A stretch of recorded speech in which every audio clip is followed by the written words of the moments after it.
ஜீவா, இப்போ ஸ்ரீராம் அவர் சொல்லுகிற போது கிட்டத்தட்ட ஓரளவுக்கு அந்த ஸ்ட்ராட்டஜியை புரிஞ்சுக்க முடியுது. என்னன்னா, திமுக அரசினுடைய ஆன்டி இன்குமென்சியை பயன்படுத்தணும், விஜயவே தனிச்சே நிக்கட்டும், 4 முனை போட்டியாக இருந்தால் கூட ஒரு அணியை அமைச்சிட்டாலே அது அட்வான்டேஜா இருக்குன்ற தன்மையில தான் வியூகத்துல இருப்பாங்களா? அப்படிதான் திமுக எதிர்ப்பு மனநிலைங்கிறாங்க. அதை எந்தெந்த கட்சியில் பிரிக்க போகுது? அதிமுக கூட்டணி, விஜய், சீமானு, இதுலயே எளிமையா இருக்கே. இப்ப அது 3 பேர் பிரிக்கும் போதே விஜய் ஃபேக்டர்ல கிட்டத்தட்ட கன்னியாகுமரியிலேயே கருத்து கணிப்புகள் மாறலாம், அது சப்ஜெக்டிவ்னு வைங்களேன். அங்க அவர் திமுக காங்கிரஸ் ஓட் ஷேரையே எடுக்கிறாருன்றதெல்லாம் எப்படி எடுக்கிறது, புரிஞ்சுக்கிறது இல்ல. அது இவங்க சொல்றாங்க. ஆனா எனக்கு தெரிஞ்சு சார், உங்களுக்கு கிறிஸ்தவர்கள் ரொம்ப ரொம்ப பொலிட்டிக்கலா அரசியல் பட்டவர்கள். ஏன்னு கேட்டிங்கன்னா, முஸ்லீம்கள் கூட எங்களுக்கான பிரதிநிதித்துவம் எங்கன்னு அரசியலில் கேட்டிருக்காங்க. கிறிஸ்டின்ஸ் கேட்க மாட்டாங்க. இதை ஒரு முறை கிறிஸ்தவ ஒருத்தர் அவர் என்ன சொல்கிறாருன்னா, அது தேவையில்லைங்க, எங்களுக்காக பெரியாரிஸ்டுகள் பேசுகிறாங்க, அம்பேத்கரிஸ்டுகள் பேசுகிறாங்க, கம்யூனிஸ்டுகள் பேசுகிறாங்க, தனியாக கிறிஸ்தவர்னு ஒருத்தர் தேவையில்லை, ஆனால் கிறிஸ்தவர் நலன் குறித்து பேசுகிறாங்கிற அளவுக்கான புரிதல் உள்ளவங்க கிறிஸ்தவ மக்கள். சரி, அதுவும் திமுகவும் காங்கிரஸும் ஒரு கூட்டணியில் இருக்கும்போது, அது காங்கிரஸோட கோட்டை கன்னியாகுமரிங்கிறது. திமுகவும் காங்கிரஸும் சேர்ந்து பிஜேபி கூட்டணிக்கு எதிராக நிற்கும் போது 3ஆவதா ஒரு அணிங்கிற மாதிரிலாம் நாகர்கோவில் படித்த மக்கள் அவ்வளவு எளிதா யோசிக்க மாட்டாங்க. 4வது அணியே இருக்கு. நம்ம திரு சீமானையும் நம்ம விட்டுட்டு பேச முடியாது இருக்கலாங்க. ஆனா அது கண்டிப்பா அது ஒரு பெரிய திமுக காங்கிரஸ் கூட்டணியை டிஸ்டர்ப். நீங்க சொல்றது திமுகவும் காங்கிரஸும் பிரிந்து நின்னா வேணா அப்படி ஒரு விஷயம் நடக்கலாம் இல்லையா? 2 பேருமே சேர்ந்து நிற்கும் போது அந்த ஆப்ஷனா இல்லைன்றீங்க. காங்கிரஸ் தொடர்பா திரும்ப ஜோதிமணி எல்லாம் சொல்றாரு, அவரு முன்பே விஜய் எங்கிட்ட தான் வந்தாரு சேரன்னு. கார்த்திக் சிதம்பரம் சொல்றாரு, அப்படி எங்களுக்கு எந்த தொடர்பும் இல்லைன்னு. அதுக்குள்ள எதுவும் கார்த்தி சிதம்பரம், சசி தரூர் சொல்றத காங்கிரஸ் கருத்தா தயவு செய்து எடுத்துக்காதீங்க. கார்த்தி சிதம்பரம் பல முறை காங்கிரஸுக்கே எதிராக பேசியிருக்கிறார். அதனால அந்த விஷயம், அந்த மாதிரி நபர்கள் சொல்றதை வச்சு இதுக்கு கருத்துங்கிறது ராகுல் காந்தி சொல்றது, கார்கே சொல்றது மட்டும் அதுதான் கருத்தை ஒழிய இந்த சிண்டு முடிகிற வழியை பல முறை செஞ்சிருக்காங்களேங்க. காங்கிரஸும் விஜயும் சேரப்போது, திரும்பவும் விஜய் சேரப்போது சொல்லிக்கிட்டே தானே இருக்காங்க. இப்போ கோட்டீஸ்வரன் ஸ்ரீராம் அவங்க பேசினதுல இருந்து விஜய் தனிச்சு போனாலும் நமக்கு கவலை இல்லை, இன்னும் சொல்லணும்னா ஒரு சுவார்த்த சுமைதான் அப்படின்ற இடத்துக்கே வந்துட்டாங்களா? சுமைன்னு என்ன எப்படி சொல்ல முடியும்? அவர்கிட்ட என்ன பேக்கேஜ் இருக்கு அவர் மேல? இப்ப அவர் ஏடிஎம்கே பிஜேபி கூட்டணி இவங்க சீட்டு கம்மியாகும், அந்த கவலை வேணா படலாம். அவர் எப்படி சுமைன்னு சொல்லலாம்? ஆக்சுவலா ஏடிஎம்கே ஆட்களோ அல்லது ஏடிஎம்கே போனா அவர் சுமைன்னு சொல்லலாம். நான் ஊழலுக்கு எதிரானவன், நான் ஒரு புரட்சி பண்ண வந்திருக்கேன் அப்படின்னு பேசிட்டு ஏடிஎம்கேட கூட்டணி வச்சா விஜய் கேள்வி கேட்கலாம்ல. அந்த கட்சி தலைவர்களே ஜெயிலுக்கு போயிருக்காங்க. இன்னைக்கு அவங்க அமைச்சர்கள், ஏடிஎம்கே அமைச்சர்கள் மேல நிறைய பேர் மேல ஊழல் குற்றச்சாட்டு இருக்கு. அந்த கேள்வியில அவர் தானே சுமக்கணும். நான் முக்கியமான விஷயம் என்ன சொல்றேன்னா, விஜயன், இப்ப தமிழ்நாட்டில் இருக்கிற 4 கூட்டணின்னு வச்சுங்க, யாரு கன்சிஸ்டன்சி இல்லாம இருக்காங்க? இன்கன்சிஸ்டன்டா இருக்கிறது யாரு? ஏடிஎம்கே தான். ஃபர்ஸ்ட் பிஜேபியோட கூட்டணியே கிடையாதுன்னு சொன்னாங்க, 2026 கிடையாதுன்னு எடப்பாடி சொன்னாரு. என்ன காரணத்துக்காக திருப்பி போனாரு? இந்த ஆன்டி பிஜேபி சென்டிமெண்ட்டை இப்ப வருகிற காலத்துல நாங்க மெட்ரோவுக்கு நீதி கொடுக்கிறோம், நாங்க அதிமுக கோரிக்கையை ஏற்றுக்கொள்கிறோம்லாம் சொல்லி அதை சரி பண்ண முடியாதுன்னு சொல்றேன். நான் இவங்க இன்கன்சிஸ்டன்ட் மட்டும் இல்ல, இன்னும் யாராவது கூட்டணிக்கு வருவாங்களா, நம்ம மெகா கூட்டணின்னு சொன்னதை ஜஸ்டிஃபை பண்றதுக்கு விஜய் வருவாரான்னு எதிர்பார்த்துட்டு இருக்கிறது திரு எடப்பாடி பழனிசாமி. பிஜேபிக்கு அந்த எதிர்பார்ப்பு இருக்கு. பிஜேபியே ஸ்ட்ராங்கா விஜய்க்கு எதிராக பேசல இது வரைக்கும். அப்ப மாற்றம் கூட்டணிக்கு வரலன்னா பண்ணுவாங்க. விஜயும் இப்போ ஜனநாயகன் படம் வருது, அதுல கருப்பு பணம் இருக்கா, ஃபர்ஸ்ட் டே ஃபர்ஸ்ட் ஷோக்கு எவ்வளவு டிக்கெட் விற்கிறீங்க, இலவசமா கொடுக்குறீங்களா, என்ன கார் வாங்குனீங்க, எல்லாம் எடுப்பாங்க. நீங்க என்ன பிஜேபி வேட்பாளர் தான் இல்ல, பட் ஒரு நல்ல வேட்பாளரை தோக்கடிக்கிறதுக்கோ வியூகம் அமைக்கிறதுக்கோ அதுக்கு உண்டானங்க. அரவிந்த் கெஜ்ரிவால், சிவசேனாவை விடலாம் விஜய் இல்ல இங்க மற்றவர்கள்லாம் ஒன்னும் அதை விட பெரிய ஆளுமைகள் கிடையாது. நீங்க சொல்ற பாயிண்ட் என்னன்னா, அதிமுகவை முன்னிலைப்படுத்துங்க, அதிமுக தான் களமாடும், இந்த மாதிரி விஷயங்களை நீங்க பண்ணி கொடுங்க. கூட்டணியே போய் சேர்ந்திருக்காங்க. வேற என்ன பிஜேபிக்கு 20% இருக்கு, பீகார்ல இருக்காங்க. 72 இருக்கிற கட்சி தமிழகத்துல திமுக எதிர்ப்புன்றது ஒரு பெரிய வாக்கு வங்கி. அதிமுக அதை வச்சு களங்காண்டு இருக்கு. அதுக்கு அடுத்த பெரிய வாக்கு வங்கியா வந்தது ஆன்டி பிஜேபி. ரைட்டுங்களா? இந்த ஆன்டி பிஜேபி வாக்கு வங்கியில விஜய் தீர்க்கமா மோடி அவர்களை எதிர்த்து பேசுறாரா?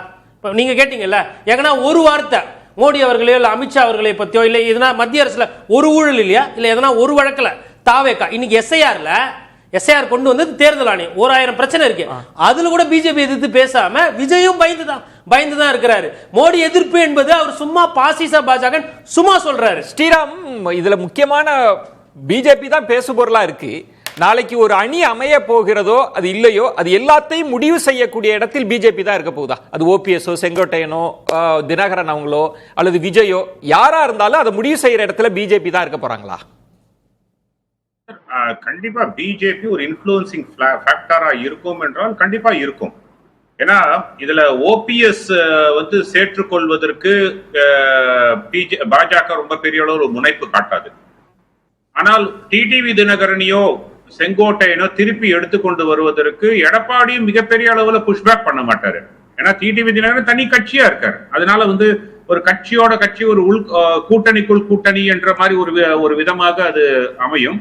செங்கோட்டையன் வந்து தாய் கழகத்துக்கு திரும்பினாருங்க, 2 பேருக்கு ஒத்து போச்சுங்க, அவருக்கு உண்டான ஒரு முக்கியத்துவம் கொடுத்தா முடிஞ்சு போச்சு. So it is absolutely feasible for Sengottaiyan திருப்பி வருவதற்குன்னு ஒரு முடிவு ஏற்பட்டால் அந்த முயற்சியில பிஜேபி இறங்குமானா இறங்கும். ஏன்னா அவருக்கு அந்த அந்த ஈரோடு பக்கத்துல அது வந்து திரு ஸ்ரீராம், திரு எடப்பாடி பழனிசாமி அவர்கள் விருப்பப்பட்டா இறங்குவாங்களா, இல்ல உங்க விருப்பம் எதா இருந்தாலும் இதை செஞ்சாதாங்க நம்ம ஜெயிக்க முடியும்னு புஷ் பண்ணுவாங்க சார். அவரை கன்வின்ஸ் பண்ணுவாங்க. ஏன்னா அவரை கன்வின்ஸ் பண்ணாம நீங்க அது பண்ணவும் முடியாது. அதனால அவரை கன்வின்ஸ் பண்ணுவாங்க. அந்த எடப்பாடி பழனிசாமி அந்த மனநிலையில தான் இருப்பாரு. செங்கோட்டை ஏன்னா செங்கோட்டையன் தனக்கு கீழே இருந்தா போதும், அவருக்கு அவ்வளவுதான் வேணுமே தவிர அது ஒரு ரிபல் அப்படின்ற ஒரு பொசிஷன்ல இருந்து வரும்போது அந்த ரிபல்லியன் பொசிஷன் போயிட்டு திருப்பி வந்துட்டாருன்னா அவருக்கு அது ஸ்ட்ரென்த் தான் அது. அதனால அவர் அதை ஒரு வரவேற்பார். அதே மாதிரி இவரும் வந்து உங்களுக்கு சொல்லுங்க ஸ்ரீராம், டிடிவி தினகரனையும் அவர் ரிபல்லியன் பொசிஷன்ல உட்கார்ந்து திருப்பி அவர் வந்து அரவணைச்சிட்டு வந்துட்டாங்க அப்படின்னா அதுக்கு அவர் ஸ்ட்ரென்த் தான். அதனால ஏன்னா டிடிவி தினகரன் அவருக்கு த்ரெட்டே கிடையாது. அதெல்லாம் வாய்ப்பு இருக்குங்க. சரி, அதை வந்து இபிஎஸ் அவர்கள் அதுல என்ன முடிவெடுக்க போறாருன்றதை தான் பார்க்கணும். ஏன்னா இது வந்து புது சப்ஜெக்ட் கிடையாது, பழைய சப்ஜெக்ட். இதுல சிக்கல் ஓபிஎஸ்க்கு தான். ஓபிஎஸ்க்கும் சிக்கல் தான். டிடிவி தினகரன் அவர்களும் பழனிசாமியை ஏத்துக்க மாட்டேன்னா 20% வச்சிருக்கிற இவர் ஏத்துக்க மாட்டாருன்னா 5% வச்சிருக்கிற இவர் எப்படி ஏத்துக்குவார்? வாய்ப்பே கிடையாது. இதுல ரொம்ப முக்கியமானது நயினார் நாகேந்திரனோட வியூஸை நம்ம கடந்து போறோம். அவரே என்ன சொல்றாருன்னா கூட்டணியில் ஆட்சி, துணை முதல்வர் வேணும் அப்படின்லாம் எந்த லூஸ் டாக்கும் பேசுறது இல்லை. அவர் அமைதியா இருக்காரு. என்ன சொல்றாருன்னா ரெட்டை இலக்குல வாக்கு வாங்குவோம். அது வந்து நீங்க 11 கூட வச்சுக்கலாம். புரியுதா? 20 சீட்டு போன வாட்டி வாங்கினாங்க. ஆனா 20 வாங்கி 16 தோத்து போன வாட்டி எங்களுக்கு ஒரு 2-3 கம்மியா கொடுத்தா கூட பரவாயில்ல. கம்மியா வாங்கிட்டு அதுவே அதிகமா ஜெயிக்கிறாருன்னா அதுவே போதும். இல்ல அதுல பாஜக பார்வையில் பாக்குறப்ப திரு அண்ணாமலை இருந்திருந்தா அவர் இப்படி இருந்திருக்க மாட்டாரு. இவர் ஏன் வழக்கம் போல திரும்பவும் பணிஞ்சு போகலங்க? நிறைய அண்ணாமலை ஃபேக்டர் இருக்கே. இப்போ இன்னைக்கு என்ன பேசுறாங்க, என்டிஏ சேர்ந்து இருந்தா அமித்ஷா கூட என்ன சொல்றாரு, அதிமுக என்டிஏ கூட்டணி அன்னைக்கு இருந்திருந்தா ஒரு 7 எம்பி வந்திருக்கோன்றாங்க, 38% வாக்குன்றாங்க. அதை கெடுத்து விட்டது யாரு? அண்ணாமலை தானே. நயினார் நாகேந்திரன் அந்த மாதிரி கிராஸ் பண்றது இல்லையா? பிஜேபியை பொறுத்தவரைக்கும் ஏடிஎம்கேவோட ரீஜனல் ஹெட்டும் பிஜேபியோட ஸ்டேட் ஹெட்டும் அங்க வந்து பிரச்சனை இல்லாம தானே போறாங்க. திரும்பி இவர் வந்து ஆரம்பத்துல விஜயோடைய லவ்வர்னு சொல்லி ஒரு மாதிரி இது பண்ணி விட்டாரு. அவரை பத்தி பேச அவரை டிஃபெண்ட் பண்ற மாதிரி என்ன பண்ணி விட்டாரு. நியாயம் கிடையாது. இருந்தாலும் சொல்றேன், ரொம்ப ட்ரிக்காக தோத்து விட்டாரு. நான் சொல்றேன், சரி விஜய், நான் வந்து விஜய் வந்து பிஜேபி இன்னும் காத்திரமா எதுக்கணும்னு நினைக்கிறேன். சரி, ஓகே, அதுல எனக்கு வேறுபாடு இல்ல. ஆனா பொலிட்டிக்கல் ஸ்ட்ராட்டஜியா ஆன்டி பிஜேபி வாக்குகளுக்கு முன்னாடி தமிழ்நாட்டுல ரொம்ப ஆக்டிவா பலன் கொடுத்தது ஆன்டி டிஎம்கே வாக்குகள். அதாவது 71க்கு அப்புறம் பேக் டு பேக் எலெக்ஷன் அவங்க ஜெயிச்சது இல்ல. 5 வருஷங்களுக்கு அப்புறம் அவங்க ஆட்சி செஞ்சாங்கன்னா ஆன்டி இன்கம்பன்சி இருக்கும். அதனால திமுக எதிர்ப்பு மட்டுமே நம்ம அரசியல் விஜய் நினைக்கிறாரு. அது நான் சரி தப்புன்னு சொல்ல, பட் அததான் ஒரு கூர்மை. அது தேவையில்லை. நம்ம ஏன் பிஜேபியை தொடரணும்ன்ற இடம். அதாவது சார் அவங்க எதிர்த்து நானும் எதிர்த்தா அதுக்கு என்ன பலன் அப்படின்றாரு. ஆனா அவர் பிஜேபியோட போகாமலும் இருக்காருல்ல.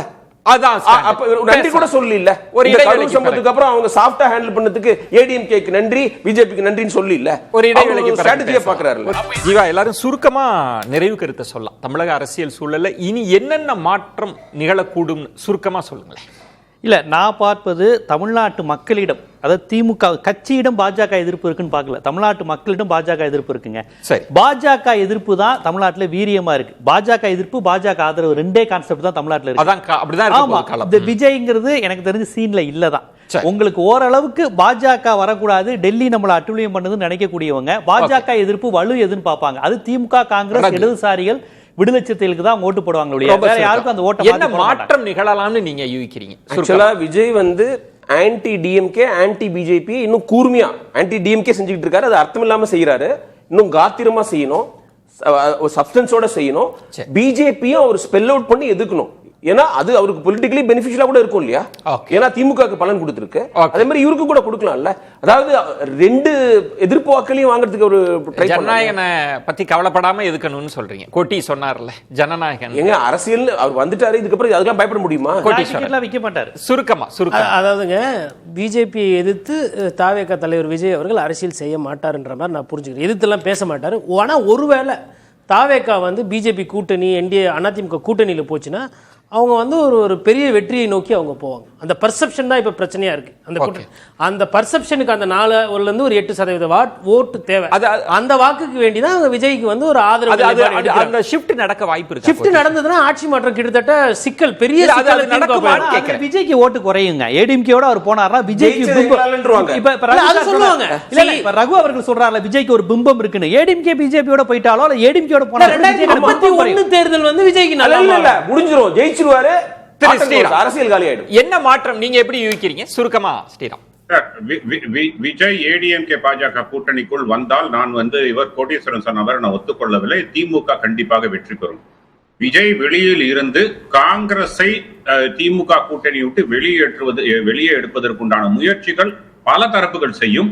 அது நடந்தால் கண்டிப்பாக திமுக தோல்வி உறுதியாகும். இல்லைன்னா இப்போதைக்கு ஆஸ் சிச்சுவேஷன் அட்வான்டேஜ் டிஎம்கே. அந்த பல தரப்புல பிஜேபி ஒன்னா காங்கிரஸ் வெளியில திமுக கொண்டு வரதுல மெயின் தரப்பே அதான் கண்டிப்பா இருக்கும் சார். மெயின் தரப்பே அதான். நான் இதுதான் சொன்னேன், பாராட்டி சொன்னேன், அவங்க தைரியமா செய்வாங்கன்னு. நன்றி. பொறுத்திருந்து பார்க்கலாம். விருந்தினர்களுக்கு என்னுடைய நெஞ்சம் நிறைந்த நன்றிகளை தெரிவித்துக் கொள்கிறேன்.